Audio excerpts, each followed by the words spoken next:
Gadi Taub, people are very familiar with you here in Israel. You've got a growing audience internationally as well. But for those in our audience who aren't familiar with you, maybe you could just start by explaining what you do and how you came about becoming a political commentator.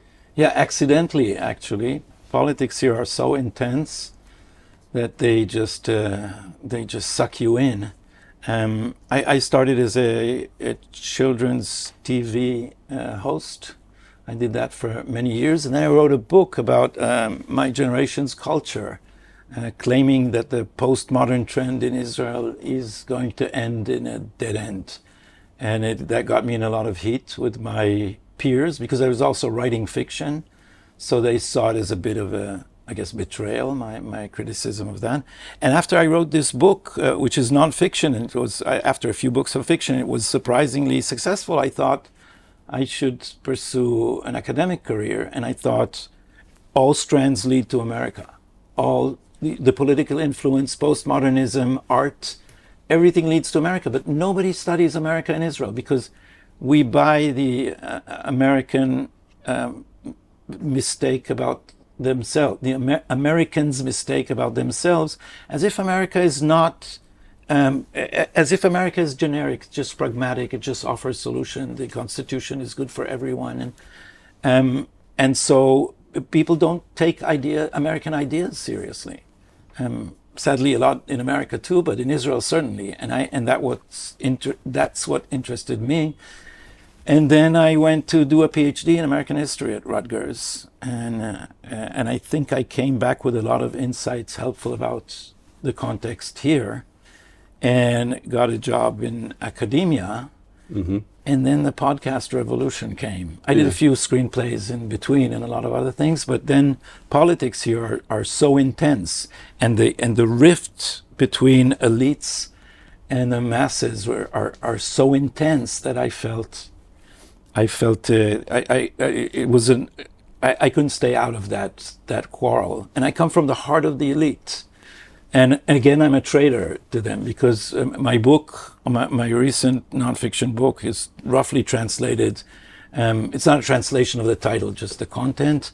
Globalist elites and national citizens. Mm-hmm. Like, this is the rift everywhere in democracies now. And I think Israel's elite has become hostile to democracy, and like other elites, only more so, entrenched itself in a bureaucracy, in the judiciary, in the army, and it's blocking the way to democracy. And the apex of this is the Netanyahu trial. It's the deep state versus democratic politics, and in a sense, it's exactly the story in America, right? It's Trump, unlike people try to portray him, I think Batya Ungar-Sargon is exactly right, is the American working class hero. The hero of the deplorables, and the attempt to say, oh, he's a billionaire. Well, he's a billionaire, but his agenda is the agenda of the working class, of the deplorables, of national unity. And when people say, oh, that's identity politics, I say no, because it is the elites that detach themselves from the great mass of national citizens. So it's not a Marxist interpretation. And here I part from Batya because I'm not on the left. But I think that these leaders, Netanyahu, Trump, they represent the common people and their strong sense of patriotism. And we need to rehabilitate that, because democracy does not survive without national solidarity. If there is no sentiment of patriotism connecting you to a common community, then you just use your vote for egotistic, short-range aims. You'd vote for only your private passions, and so democracy depends on this, on rehabilitating solidarity, and this is why identity politics come from elites. They come from elites which are trying to fragment this large body of national solidarity. This article you did a few months ago, a deep state doesn't get any deeper than this. I was telling you before we started the cameras that it was striking the parallels between what's, you kind of alluded to a moment ago, but the parallels between the deep state in America, which is kind of complicated to understand, and then when I read about it in Israel, I just want to, that's too much for me to even process. People don't believe that. It's like, Yeah. it sounds completely crazy. Maybe you could summarize, in your view, what the deep state is and how it's been attacking Benjamin Netanyahu. Yeah, there's, with every arena, there is a special story. There's a story to the American quarrel between elites and the masses. And the deep state. There's a story in Hungary. There's a story in the European Union in general, and there's a story in Israel, and it's specific everywhere. So the Israeli variant begins with labor losing power. I remember that my father was the Secretary General of the Bank of Israel, and then the head of the Securities and Exchange Commission, and he was a labor man. And then Likud came, and everybody here says Likud doesn't know how to rule. It left the labor bureaucracy. That's true, except in the case of my father. They fired him. So I remember that traumatically. As a child, when Likud came in, my father was ousted. He stayed in the public service. He didn't want to go into business because he was a pioneer and an idealist, and lost a hand in the War of Independence and so forth. So a very committed patriot. But when labor lost power, it began to shift the centers of decision-making outside of electoral politics and into the bureaucracy, and especially the Supreme Court. And there they had the luck, or we had the misfortune of that process meeting the wild ambitions of a judge.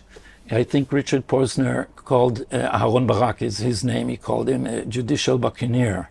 Who just grabbed power however he could, and he basically Marbury versus Madison asked to death.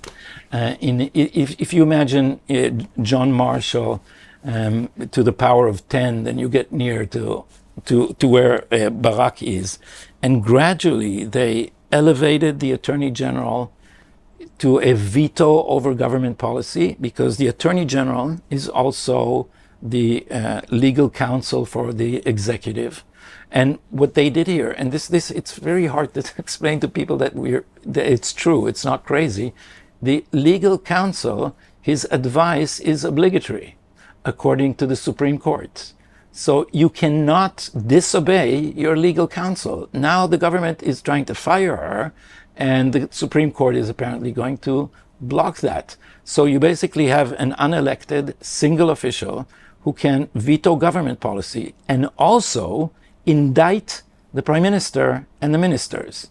And when a Minister of Justice came in, who is also a professor of jurisprudence, well respected worldwide, Daniel Friedman, and before him another Minister of Justice, this was not for the first time, said we have to separate the two. You can't have someone being the solicitor for the government and also the prosecutor at the same time. So the Attorney General of the time said, when the decision came up to the cabinet, the Attorney General of the time said, well, before we go to this motion about me, I need to read you the list of cabinet ministers who are under suspicion for an investigation and cannot participate in this vote because of a conflict of interest. So is the Attorney General supposed to be appointed by the Prime Minister, or? It's supposed to be appointed by the cabinet, but it's a complicated process. And what they managed to do is they inserted legal advisors everywhere and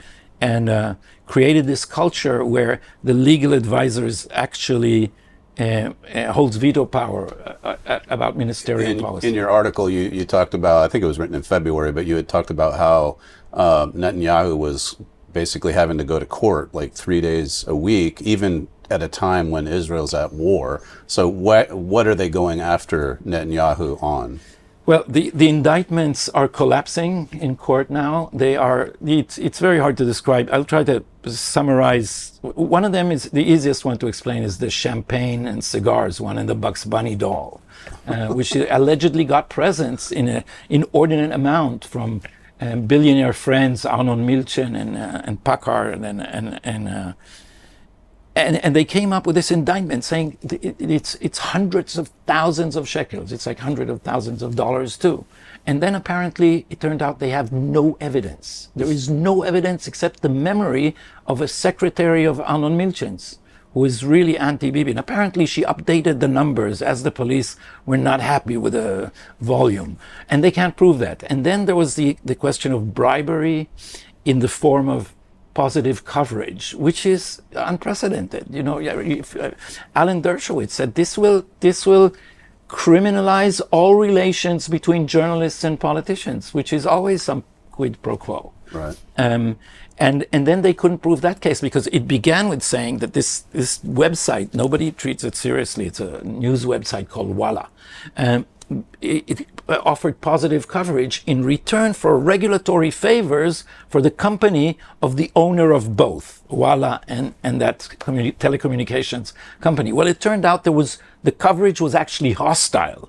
So they switched to, instead of positive coverage, it was unusual responsiveness to request to change the coverage, because the coverage was more positive of other politicians. And then there was supposed to be a meeting where Netanyahu took the director general of the communications ministry and told him to give favors to this other, regulatory favors to this other company. So you see the quid pro quo. Right. And apparently they didn't even check. And by triangulating cell phones, the defense proved that the meeting could not have occurred. He was never there. And then it turned out that all the regulatory favors were passed through all the regulators. In the bureaucracy, no one raised the flag. So the minister only had to sign it in the end. The minister was, Netanyahu was also Minister of Communications. So that's falling apart. This is the only bribery case in the whole affair. So how did the deep state, as you call it, how did they react when President Trump, I think it was a couple weeks ago, he tweeted out that they need to stop the witch hunt in Israel, and it was the lead up to this week with. Well, they did not react, and at least on the face of it, you know, they don't answer to the President of the United States. They haven't been threatened personally with any sanctions, and so they can be defined. But it changed the atmosphere, because what happened is, this is so crazy. The story I told you now is so crazy, and the fact that they drag him to court 3 times a week when he has to run a war. Right. And this is actually, they set a trap for him. They said, well, if you should quit because of the trial. And he said, the law doesn't force me to quit. And I said, well, it will interfere with your doing your job. And he said, no, I can do my job. And so now if he says, no, I can't do my job because I have to run the war, they say, well, you ought to quit then. So they're waiting for that trap to close. And Netanyahu is just, you know, it's like Gulliver, and these Lilliputians are trying to tie him down with ridiculous ideas about why does he have to come 3 times a week. Now it's, I think, 2 times a week. Yeah. Why? Because it's the public interest to finish this trial quickly. So the schedule of the judges is more important than running the war. Is this how you understand the public interest? So what Trump helped do is remind us how ridiculous this situation, which we've gotten used to, is, because Netanyahu takes it in stride. You know, he doesn't scream and shout. He criticizes them, but he's a gentleman. You know Bibi personally. You mentioned you went on a walk with him, and you had him on your podcast recently. Michael Oren had a paragraph in a recent column about just how he was the perfect man for the job that Israel has right now or needs. How do you think he is as a leader? He's been a prime minister longer than anyone else in Israel's history, and just knowing him personally, and we've had a lot to say over the years about President Trump's unique courage to fight all those forces you were just describing. What is it about Bibi Netanyahu that you think just keeps him going and fighting for Israel? First of all, his willpower is unbelievable against external forces, against internal forces, and with no credit. He's being demonized here. Yeah. His family has been attacked viciously personally by these people. They've made his life hell. And since the bureaucracy supports the anti-Netanyahu demonstrations and so forth, they made his private life hell. These people shout outside his window constantly at all times. But I think his life's mission was Iran.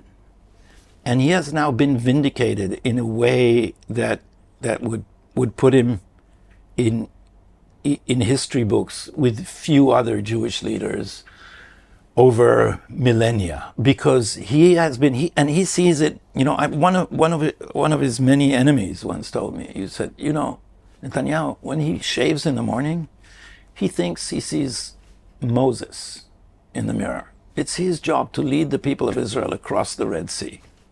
And he said this derogatively, but I don't think Netanyahu thinks about this in a caricature. He truly thinks that the Jewish people is, as always, in existential danger, and it's now up to him. It's on his shoulders now to carry it to safety across this abyss.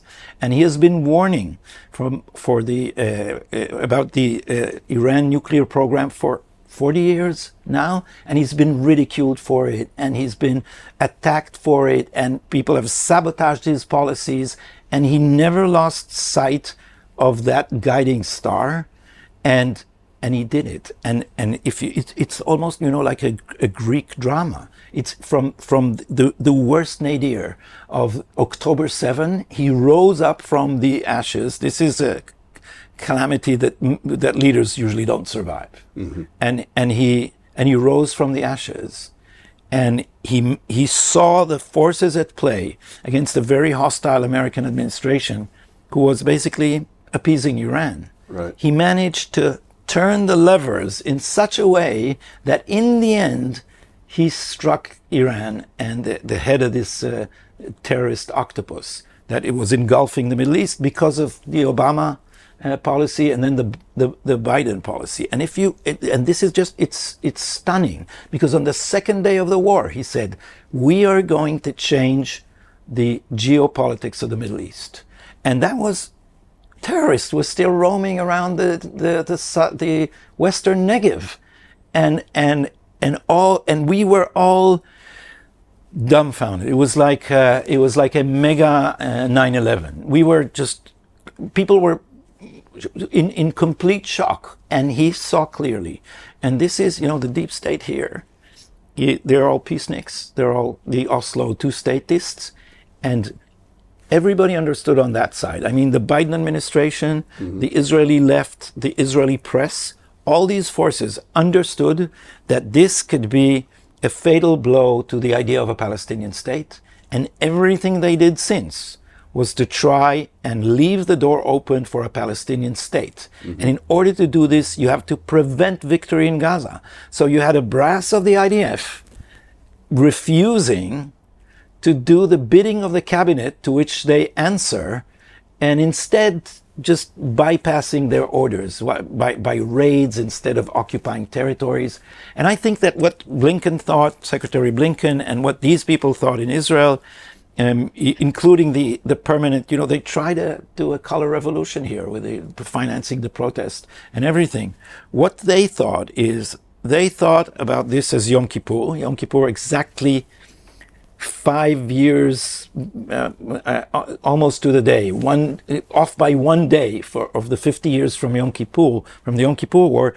Blinken saw himself as Kissinger, and Kissinger's strategy was to help Egypt save face, so that not being crushed by Israel, it could then make concessions at the negotiating table. And they thought of Hamas as if Hamas was like Anwar Nasser and could be turned around, or the Palestinians could be turned around to a historical compromise, while what we saw were atrocities on a scale that instinctively clarify that these people are Nazis. You cannot make deals with them. This is not Anwar Sadat. This is not Egypt. And if they are not defeated, if Yahya Sinwar, as Biden tried to force us to have, if Yahya Sinwar would emerge from a tunnel with a V sign, he would be Saladin for the next 1,000 years. and our blood would be in the water, and all these stronger forces around us, including the Iran proxies, would just be lurking, perched over Israel, ready to pounce. And what Netanyahu managed to do patiently against all these forces that were trying to shut down the war, including the horrendous campaign, Bring Them Home Now, which is nice to have outside Israel. But in Israel, it's not like let my people go. It's not pointing at Hamas who holds them. It's bring them home. It's directed at our government, at weakening our government, at the negotiations table, because Hamas knows there's a force here telling Netanyahu to make more and more concessions. So all these forces were arrayed around him to stop the war, and he managed to bring it like in a swing from Gaza to Lebanon to Syria and all the way to Tehran, and in the end finish that job. And that is absolutely amazing. I think he's way too sensitive about the hostages. We can't let these deals are bleeding us dry, and we need to finish off Gaza, and that's his weak spot. His detractors say he's indifferent to the suffering of the hostages. I think he's too sensitive to that's the only case where his considerations are not absolutely rational and on the mark. And I've heard it said of some American Secretary of State, or was it a national security advisor? But then I heard it was apocryphal, so I won't name a name, who in a case of hostages, the families came to the White House and said, we want to speak to the president. And the advisor said, the president is not speaking to hostage families because we don't want him to be influenced by emotions in this attempt to make rational decisions. And we don't have that here. Yeah. We are too much like a family, and when we had one hostage for which we paid with more than 1,000 terrorists, everybody called him our child. He was our child, and not just his parents' child. And this, the base of it is a good thing. Solidarity is a great thing here, mm-hmm. But you can have a situation in which private pain is going to completely overrule national interest when these are existential questions. Right. If we surrender to Hamas, we will not be able to live here. The state of Israel would not exist 20 years from now if we don't finish this job. Let's talk about surrendering to Hamas or Hamas surrendering to Israel. What is you mentioned a total victory. I mean, what does that, in your mind, what does a total victory over Hamas mean? It means surrender of all Hamasniks, return of all our hostages, complete disarmament, and if they return our hostages, they may get a safe passage. This can only be achieved by siege and occupation, and this is what the army keeps refusing to do. Right. Because our deep states, right, and our jurists have an interpretation of international law that far exceeds all caution described in the Pentagon's manual for conducting wars. Siege is actually a preferred way to conduct a war. It brings less bloodshed. And what Israel should do is divide Gaza into areas, circle each one of them, leave a corridor for humanitarian evacuation. Everyone that's not armed can leave. And then whoever stays is an enemy, not a drop of water, not a slice of bread, not a drop of gas, until you come out with your hands over your head and give us all our hostages. That would be the best way to return the hostages, and the way to bring to defeat Hamas completely. So when President Trump says he's meeting with Bibi this week, when he says that we think we can get a deal with Gaza this week, I'm taking it that you don't want that to happen at all. Not at all. Not at all. And I hope Netanyahu has showed that when it comes to the vital interests of Israel, he can say no to an American president. He has before. And I hope that if that's the deal on the table, that he will say no. We don't know if that's the deal. The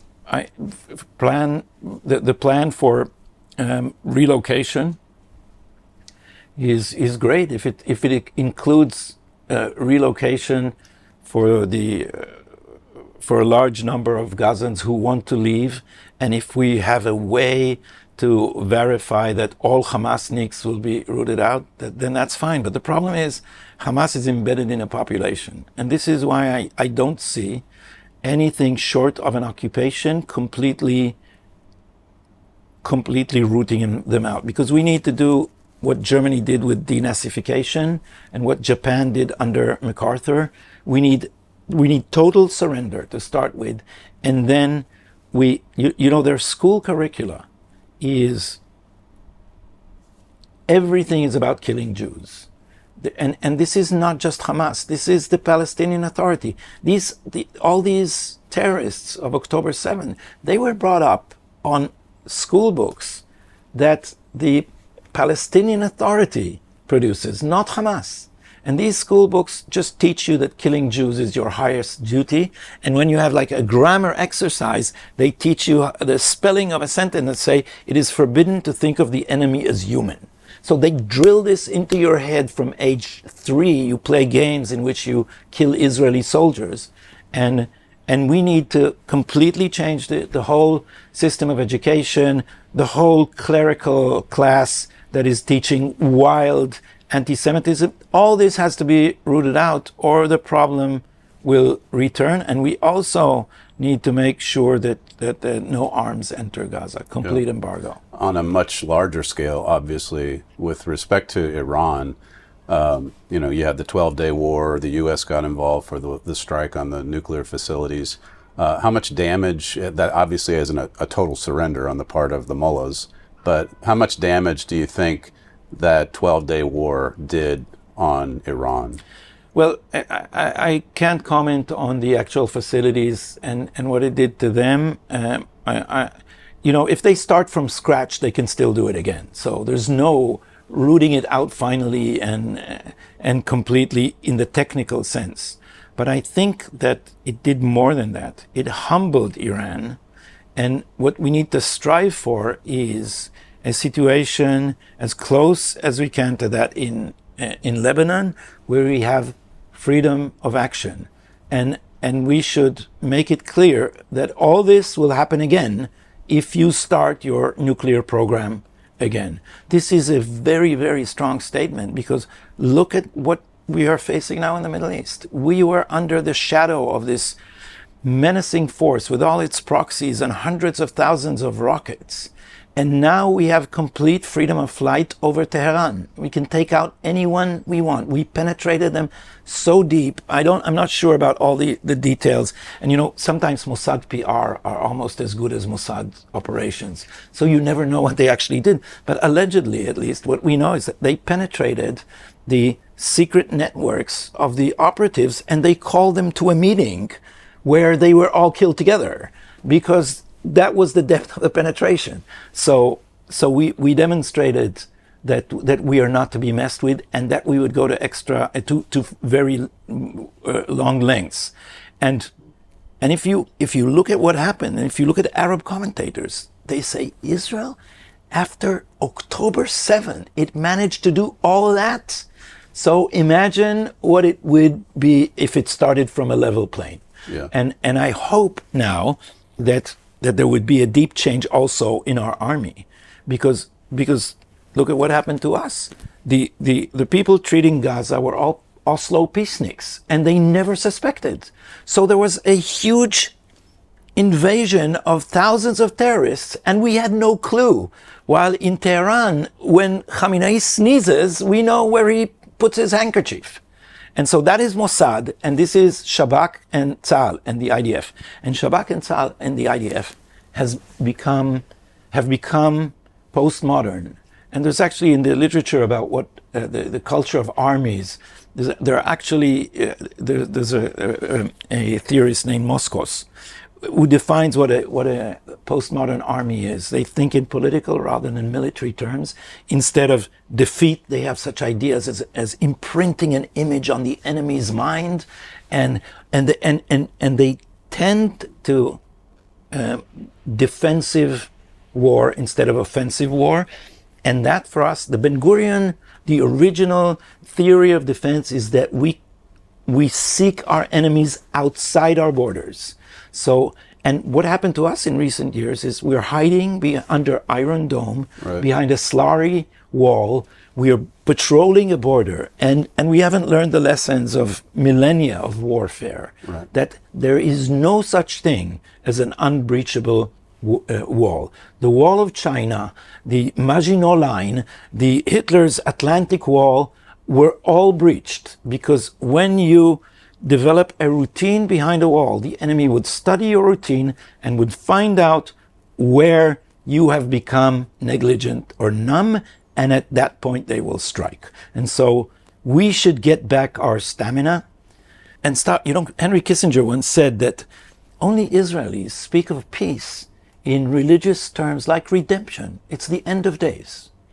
And peace, he said, is just a temporary truce between states to find their common interests. That's all. And we thought of peace as that end of history, Fukuyama's end of history, and attached messianic hopes to it. And our generals all became peaceniks. They all became pro-Oslo. And we should remember that and this is why Trump is a partner to Bibi. We should remember that there's a book by Tom Cotton called Only the Strong. Peace is achieved through strength and deterrence. And in a rough neighborhood, you can't go the Obama way of the community organizer from Chicago, where you hug the bully until they become your friend. No. If the bully hits you, you hit him 10 times as hard, disproportionately, so that next time nobody else messes with you. Now, before all this started, I wrote a book about late night after hours clubs and the gray area between crime and just seedy clubs. And so I had a lot of chats with bouncers. And they said, on Allenby Street, that's the name of the book. It's the name of a street here in Allenby where the police were mostly absent. He said, if you're a bouncer and someone touches you, you can't arrest them. You have to teach them a lesson in such a way that you make an example of them for everyone else. So he said in a picturesque way, if you smack him on the face, you hurt his ego, and he'll come back with 5 friends. If you break his knee, he will have a few months in rehab in a hospital in order to consider if he wants to mess with you again. So the wisdom of bouncers is also the wisdom of statesmen in the Middle East. And I think Trump and Netanyahu share this. Deterrence is the key to lasting, if not peace, then at least non-belligerence. You talk about what Trump and Netanyahu share in common. What about all the negotiations, Steve Witkoff, and the fact that he wants to make a deal that with whether it's Gaza or Qatar just yesterday he said about Iran that they're no longer bullies. I mean, you just used the term bully, and I think Huckabee was there and kind of smiled at his Jewish counterparts across the table, because I don't think anyone from Israel thinks that they're no longer bullies. And I think Americans, since their virtue and what I love about them is their pragmatic way to look at life, saying if there are two opposing points, there's a middle somewhere, and that's not always true.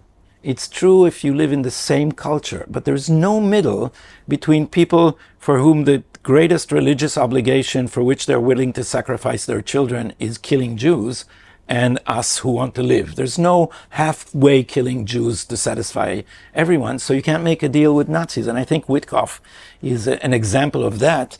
And Netanyahu is not, and I don't know where Trump is, but Netanyahu and Trump fooled everyone. Yeah. They created this sense of a rift. They used the hostile press. The press here was gleeful. Netanyahu has been shown his place. Now Trump will turn his. Now he also lost Trump, and the head of the opposition, Yair Lapid, was screaming from the podium, "You have ruined the relationships with. You've lost Trump." And Netanyahu was sitting in his seat in the parliament, and he did this, and Lapid did not understand what was coming because they were planning Iran already at that stage. So I think that the cooperation between these two leaders is unprecedented. And I just saw the clip of how Trump welcomed Netanyahu, waiting on the curb, turning to the press with a cheeky smile that I interpret as saying, "Here are your predictions."